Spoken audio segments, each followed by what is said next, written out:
कांग्रेस भी मेरी जेब में है और भारतीय जनता पार्टी भी मेरी जेब में है। राजस्थान के आम आवाम की लड़ाई लड़ने के लिए पिछले 20 साल से मेरा साथ दे रहे रिया, मेड़ता, सई, देगाना, अजमेर और पूरे राजस्थान के कोने कोने से पधारे हुए मौजूद बुजुर्गों, नौजवान साथियों, मेरे छोटे भाइयों, प्रेस मीडिया के, प्रिंट मीडिया के मेरे भाई, इलेक्ट्रॉनिक मीडिया के मेरे भाई और जो प्रशासनिक अमला यहां पे पहुंचा है और इस कार्यक्रम की सफलता 2 दिन की मेहनत और 2 दिन की मेहनत के अंदर आप सबने राजस्थान के अंदर ये संदेश दिया कि हनुमान बेनीवाल को गांव-गांव जाने की आवश्यकता नहीं, हर व्यक्ति हनुमान बन के हनुमान की लड़ाई को इस देश के अंदर लड़ेगा, प्रदेश के अंदर लड़ेगा। 3 रैलियां हुई अभी पिछले दिनों के अंदर। लूणकरणसर के अंदर महापंचायत हुई, डूंगरगढ़ के अंदर किसानों की महापंचायत और रिया के अंदर बजरी माफिया के खिलाफ जो हल्ला बोल कार्यक्रम था। आज की रैली ने आपने साबित कर दिया। रैली के अंदर हजारों हजार की तादाद के अंदर पहुंच के और जिस तरह नौजवानों का जोश और आपने जिस तरह जेसीबी से फूल बरसाए, ये तो मैं मजबूत हूं, मेरी जगह अगर कमजोर नेता होता तो फूलों से दब जाता नीचे। वो स्वागत करके नौजवानों ने देश के अंदर ये संदेश दिया, हम हमारे भाई के साथ हैं, हम सत्ता के विरोध में खड़े हैं, हम उस मिट्टी के लाल हैं जिसने आज़ादी के आंदोलन से लेकर आज तक देश की सरहदों की अगर रखवाली करी, हम लोगों ने करी। वीर तेजाजी महाराज जो इस नागौर जिले की धरती से आते हैं, गुजरी की गायों के लिए अपने प्राण न्यौछावर करके एक संदेश विश्व के अंदर दिया कि प्राण जाए लेकिन वचन नहीं जाना चाहिए। हनुमान बेनीवाल वीर तेजाजी का भक्त है।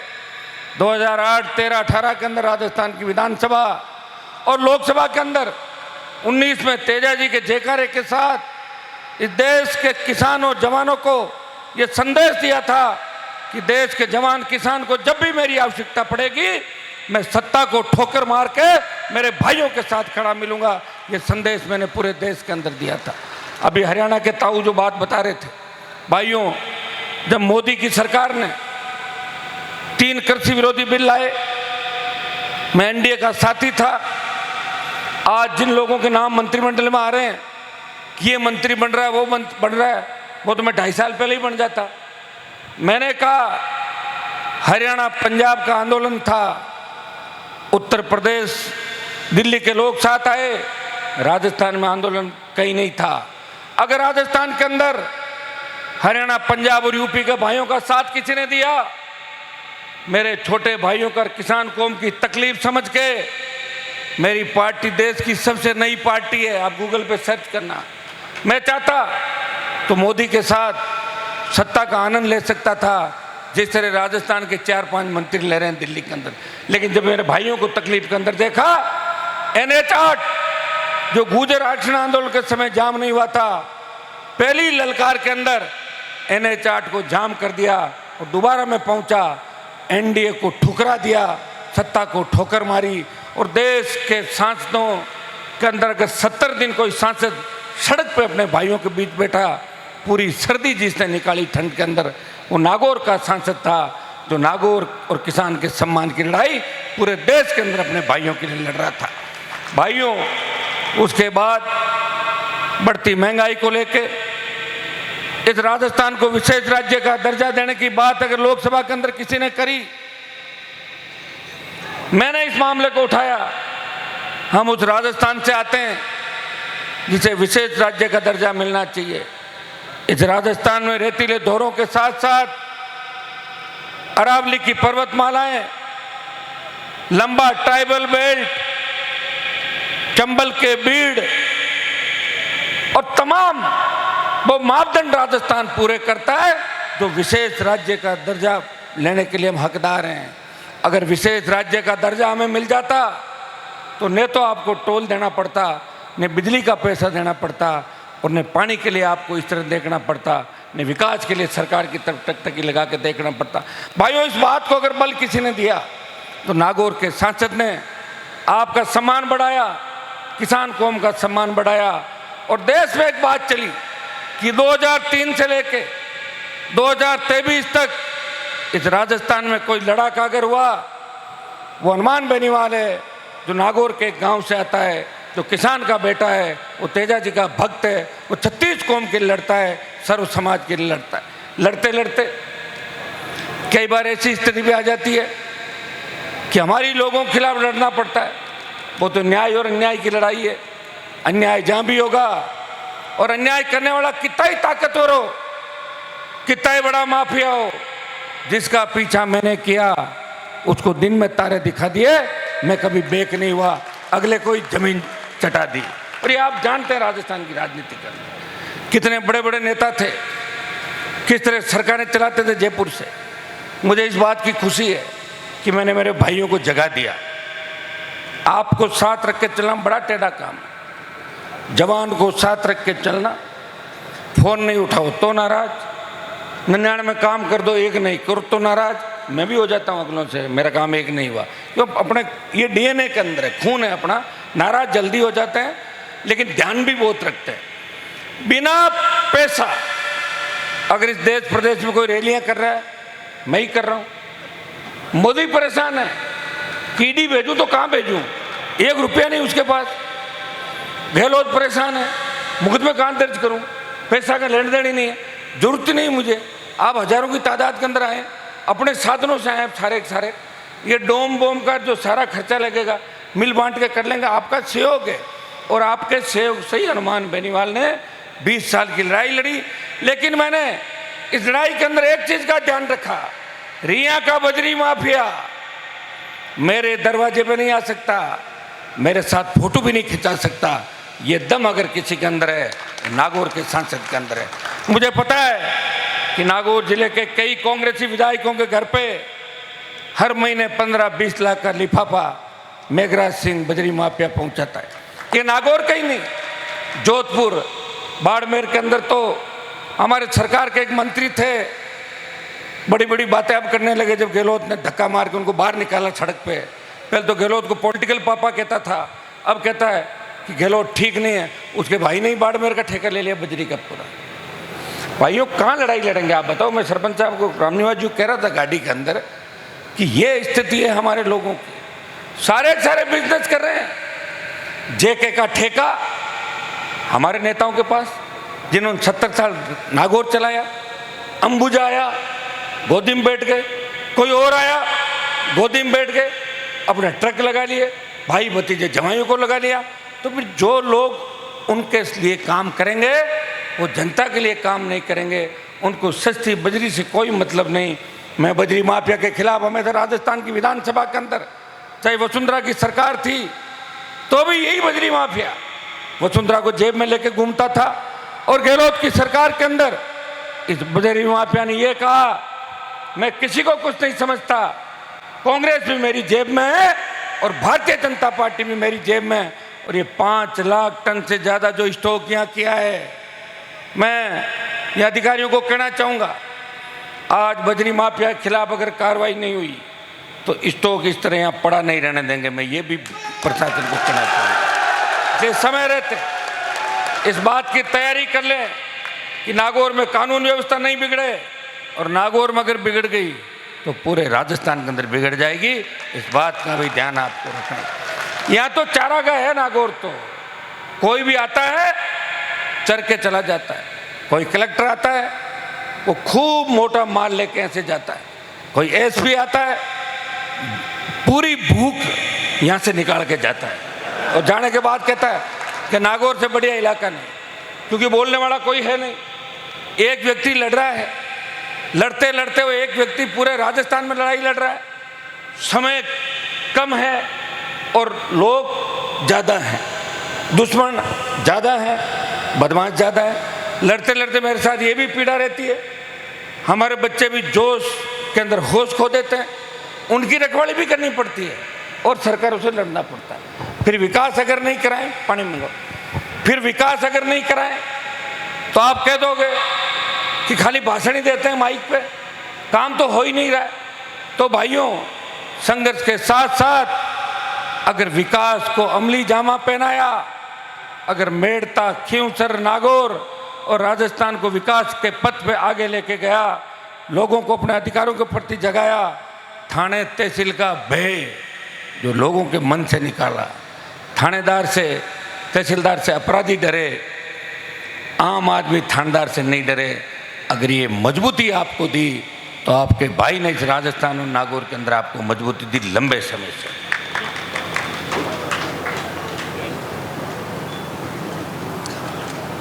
रिया क्षेत्र के अंदर मैं आपको धन्यवाद दूंगा कि मैं रिया के अंदर जब इंदिरा जी चुनाव लड़ी, मैं गांव गांव वोट मांगने नहीं आया था। आपने भरोसा किया मेरे ऊपर पूरे मेड़ता क्षेत्र का। और हनुमान बेनीवाल अगर देश में नेता बना, प्रदेश में अगर नेता बना, तो उसमें मेड़ता विधानसभा क्षेत्र की बहुत बड़ी भूमिका है कि आपने आरएलपी का विधायक जिता के मुझे दिया। भोपालगढ़ के लोगों का एहसान है मेरे ऊपर कि एक सभा करी थी, पुखराज जी को विधायक बना के भेजा। बायतू से लेके कोटपुतली तक तमाम उन विधानसभा क्षेत्रों का मेरे ऊपर ऋण है जिन्होंने राष्ट्रीय लोकतांत्रिक पार्टी के नए पौधे को सींचा। और अब वो दिन दूर नहीं जब ये पौधा वट वृक्ष बनेगा। इतना विश्वास आपको दिलाता हूँ, सरकार हमारी बनेगी, और हमारी अगर नहीं भी बनी तो हमारे बिना नहीं बनेगी, तो फिर अपनी बन गई। आप चिंता क्यों करो, इस बात का भरोसा रखें। भाइयों, मैंने कई नेताओं के मैं साथ रहा, कई नेताओं को मैंने देखा बजरी का आंदोलन करते हैं, एक दिन आंदोलन करते हैं और दूसरे दिन बजरी वाला लिफाफा पहुंचा देता है और फिर कहता है कि आदमी ये ठीक है बजरी वाला, ये कह के और अपना काम उल्लू सीधा करते हैं। लेकिन मैं आपको विश्वास दिलाता हूँ, अब मैं बजरी माफिया के पीछे पड़ गया, इसको दिन में तारे दिखा के ही मानूंगा जब तक बजरी माफिया ठीक नहीं होगा। आज रिया क्षेत्र के अंदर हमारी प्रमुख मांगे कि 5 लाख से ज़्यादा जो इसने अवैध रूप से अगर आप स्टॉक इकट्ठा करोगे तो लैंड कन्वर्ट होनी चाहिए। कृषि के अंदर जहाँ कार्य अपन कर रहे हैं उस खेतों में स्टॉक इकट्ठा नहीं कर सकते। इसने तो कृषि के खेतों में इकट्ठा कर लिया।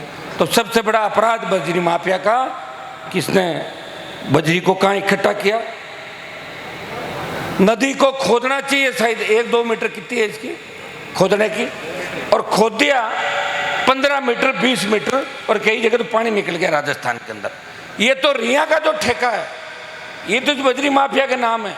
ऐसे 82 ठेके हैं राजस्थान के अंदर इसके पास, जो किसी भांजे के, भतीजे के, किसी दूसरे परिवारों के, उन लोगों के, और सारे नेता इसकी जेब के अंदर नजर आते हैं। एक है रॉयल्टी। अरे भाई, रॉयल्टी तो होती है जब अपना रॉयल्टी का कोई ठेका होता है, जब इसकी लीज है बजरी की, ये रॉयल्टी किस बात की लेता है। ये ट्रैक्टरों को टोकन कैसे दे सकता है मुझे बताओ। टोकन का तो सिस्टम ही नहीं इस मामले के अंदर। कितने ट्रैक्टर, तमाम उन ट्रैक्टरों के और जिन जिन लोगों के खेतों से इसने बजरी खोदी है, उन सबसे हम मामले भी इकट्ठे करें, मुकदमे दर्ज कराएंगे। इसके खिलाफ सैकड़ों मुकदमे बजरी माफिया के खिलाफ दर्ज कराएंगे, जो गुंडागर्दी इसने रिया क्षेत्र के अंदर करी है। मेरी मांग ये भी रहेगी, हर जगह पर चीज देखते हैं कि जिस इलाके के अंदर खनिज संपदा निकलती है उस इलाके को फ्री हैंड किया जाता है। मेड़ता डेगना क्षेत्र को फ्री बजरी मिले ट्रैक्टरों को, ये मेरी मांग रहेगी। वैसे तो मैं राजस्थान के अंदर ही इसका ठेका निरस्त करा दूंगा, और अगर सरकार के नज़दीक आ गया तो इसकी जांच भी करा दूंगा, और सड़क पर गिरफ्तार करके इसको पैदल चला के जेल के अंदर भी ठुसवा दूंगा। ये भी आप सुन लें इसकी बात। ये तो अभी की बात है कि बजरी माफिया का दिमाग कैसे ठीक हो। बजरी के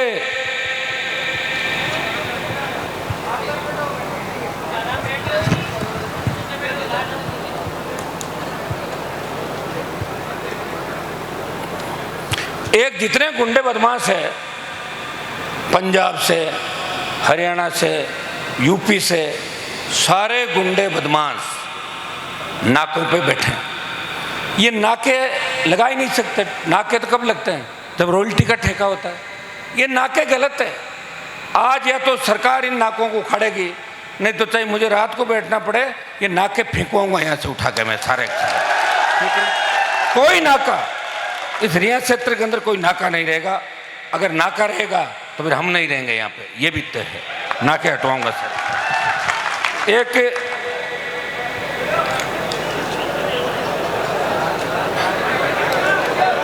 एक जो नदी को जिस तरह खोदा, अवैध खनन किया, ये तो रिया का मामला है।